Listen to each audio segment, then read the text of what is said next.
It's the Happy Families podcast. It's the podcast for the time-poor parent who just wants answers now. Just before we dive into today's podcast, a quick content warning. Today we will be talking about all things intimacy. Well, not all things, but a lot of things intimacy related. The content of today's podcast is not for children.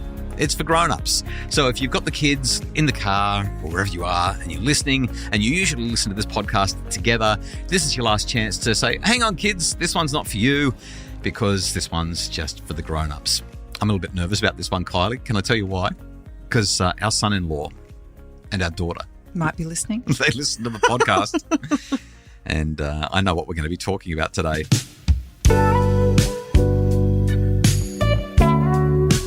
All right, so let's dive into it. The content warning is taken care of. The question came through to podcasts at happyfamilies.com.au. We've started a new segment. It's called Is It Just Me? Is it just me? And somebody sent through an Is It Just Me for us. They said, is it just me or am I the only one who has zero interest in being intimate with my partner? Is it just me or are other people feeling the same way? I remember not long after we'd had baby number 3. Just be careful with what you say here. I'm really nervous about where this is going to go. Walking into the doctor's office and said, I don't think I care if I ever have sex again. I'm glad that changed. Clearly we had 3 more kids, so it did. I said, there must be something wrong with me. He didn't even take it up. We didn't even have a conversation about it. Just move on. Next thing.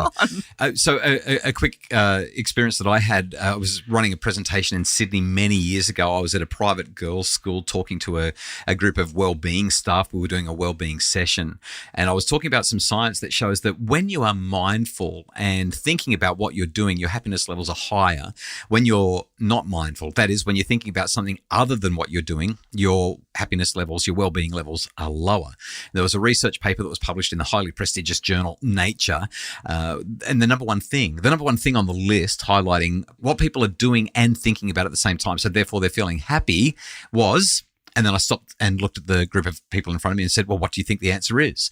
I listened to this half a dozen or this dozen strong group of women as they came up with every answer they possibly could, trying to work out what it is that you do and think about it while you're doing. They were saying things like eating. I'm like, no, people don't think about what they're eating. They just put food in their face.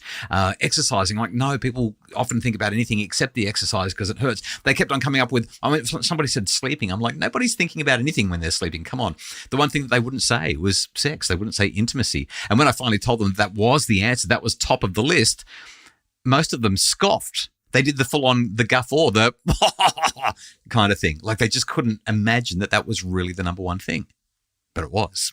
So we've asked the question on Facebook.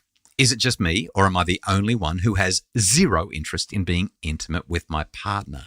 So we asked the question on Facebook.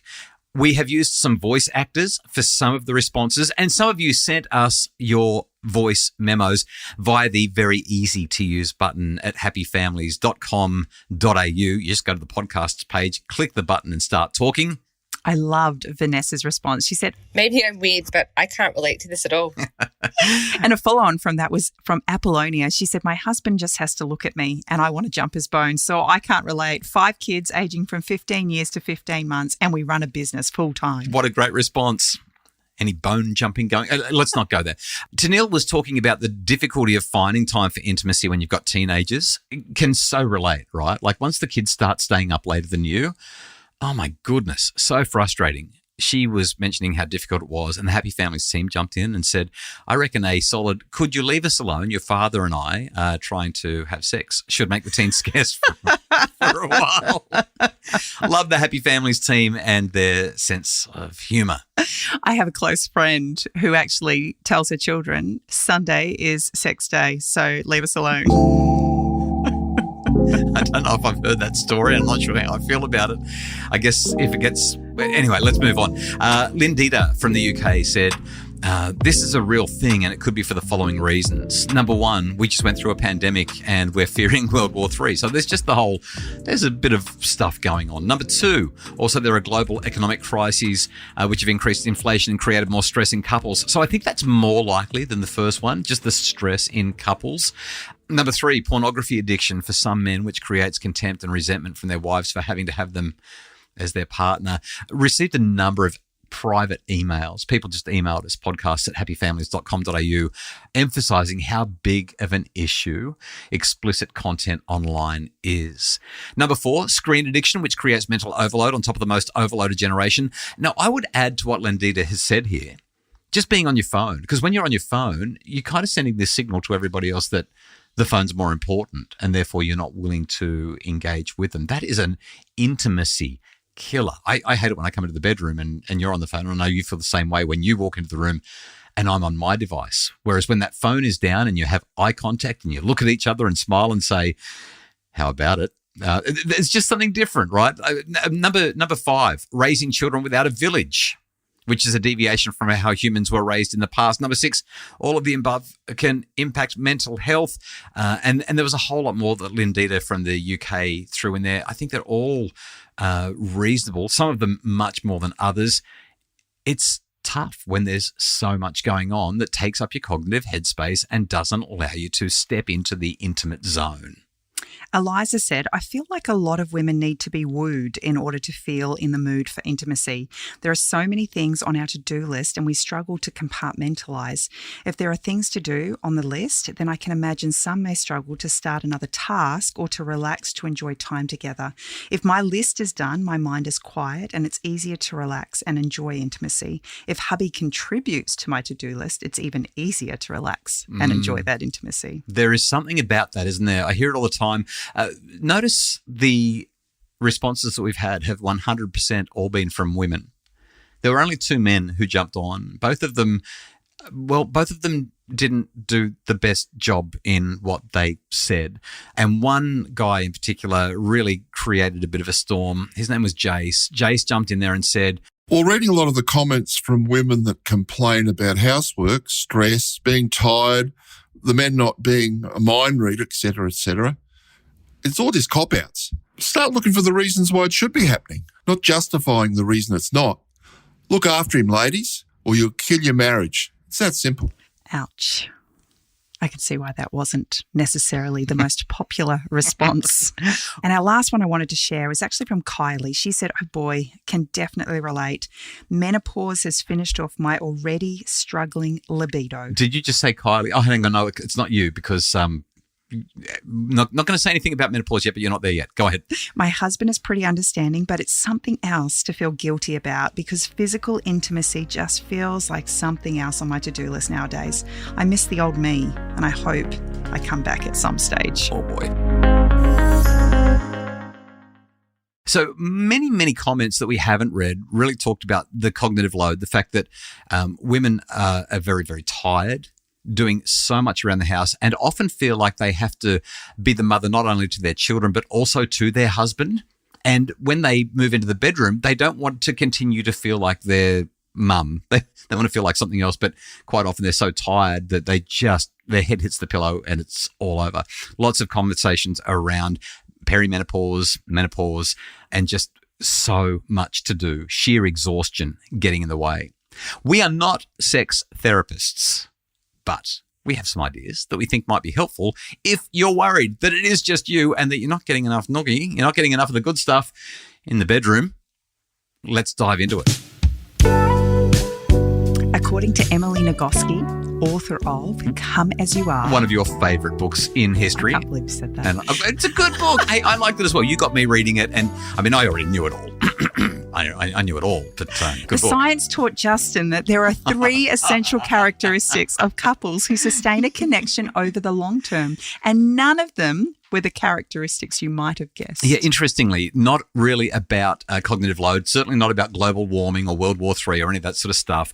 The 3 characteristics are, number 1, if you want to sustain a strong sexual connection, you got to like each other. You like, no, I know that sounds really obvious, but you got to look at that person and think, you really matter to me. I want to prioritize you. I trust you. I admire you. You're the kind of person that I would like to share this intimate experience with.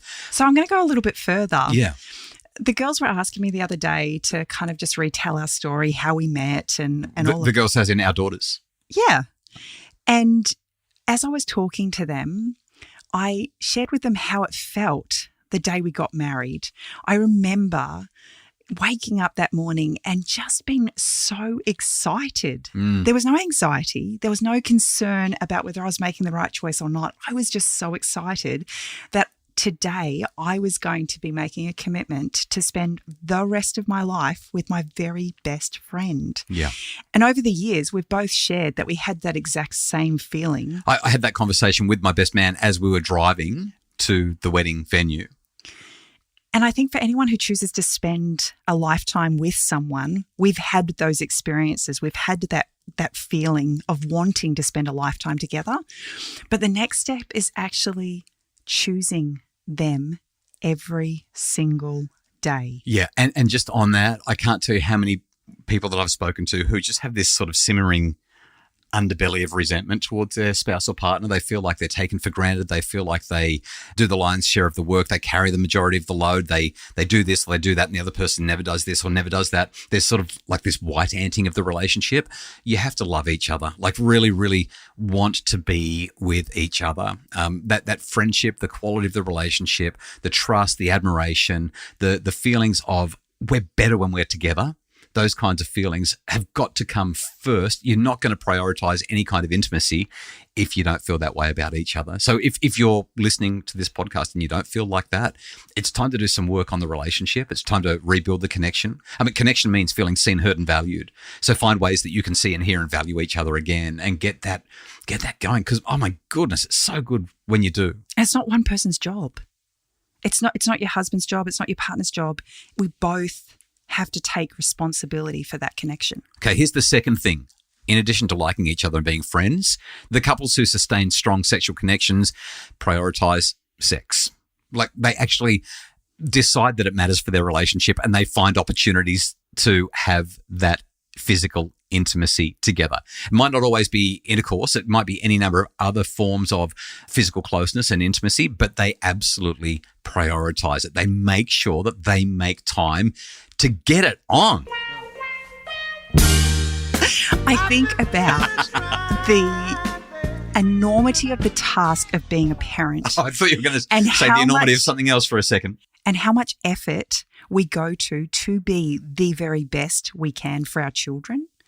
And yet, in a handful of years, your children are going to leave the nest and you're going to be stuck with the other person that's left in the house. I remember Huey Lewis used to sing, "I'm happy to be stuck with you." And I mean, I can't think of anything better than being stuck with you. That would be my dream. That's my ultimate fantasy. Anyway, carry on. But it's the prioritization, right? The prioritization of the intimacy in the relationship. Well, and I think when you kind of do an inventory of your life and your relationships, where are you putting most of the energy? Is it into your children and building those relationships to the detriment of your marriage or relationship? Or are you finding avenues to actually give priority to your partner? Okay, here's the third one. Instead of accepting other people's opinions about how they're supposed to do sex in their partnership, the people who have genuinely strong sexual connection prioritize what's genuinely true for them and what works in their unique relationship. So they're not looking at the articles on news.com.au that tell you how many times the average person does this or does that, or it's just not relevant. What you're focused on is what works in your relationship. And that means being able to have open dialogue and communication with each other. Yeah. Yes. That's where the healthy conversation comes in. Now, we also need to acknowledge sometimes you're not interested and it's got nothing to do with you or your partner. This could be a medical issue or it could be a psychological issue. So it's important that you go and get help if that's the case. We're out of time. So there are two other things that I've learned from that book, Come As You Are by Emily Nagoski. I want to share them, and any men who are listening, this is especially for you. Number one, you need to understand the difference between responsive desire and spontaneous desire. Most men tend to be spontaneously desirous. That is, they see something that they like and they become desirous of that thing. And as a society, we have been, I want to say, brainwashed to think that spontaneous desire is the only way to have a fulfilling, loving relationship. Right, because that's the whole Hollywood trope, and it's also completely what pornography is about as well. There's something else, though, that's called responsive desire, and that's the desire that builds over time when you feel seen, heard, and valued, when you feel like somebody cares about you, they're trying to build trust with you. That responsive desire is the thing where maybe right now I'm not feeling like it, but in 10 or 15 or 20 minutes or 30 minutes of cuddling and talking and feeling loved, I might start to feel like it. My body or my psyche starts to respond. Difference between responsiveness and spontaneity when it comes to desire is huge. The other thing that I think is critically important here is, men are ready to go in, anywhere between 10 seconds and 2 minutes. Whereas for women, there's some pretty strong evidence that indicates a good 40 minutes minimum to get things warmed up and humming so that we can have a high level of a highly pleasurable experience. So men, don't rush it. Don't rush it at all. The second point that I want to make is that you've got to emphasize female pleasure. It's not about you. And if you emphasize female pleasure, you are going to have a good time. Guaranteed. Like, you're going to have a good time anyway. But if you emphasize female pleasure, then your partner, your wife, is going to have a great time, which means that you're guaranteed to have a good time because you'll be glad that she had a good time, which makes your time even better, is what I'm trying to say. So I don't want to overshare, but I'm just going to say this. I have 2 rules when it comes to our relationship and the opportunity that we have to be together when the kids aren't banging on the door or whatever it is. Rule number 1, slow things down. And rule number 2, it's not about me. And I've found that those 2 rules have served us well. You're just looking at me and blushing right now. Should I have not shared that? I only have 1 rule. Right. It's be in the moment. Right. Yeah. What a great rule. What a great rule. We hope that this has been a compelling podcast for you. We hope that it's given you a few ideas to reinvigorate your love life and hopefully make your family happier. Thank you so much to Justin Rowland from Bridge Media, who is our podcast producer. Also, a big thanks to Craig Bruce, our executive producer. For more information about making your family happier, visit happyfamilies.com.au.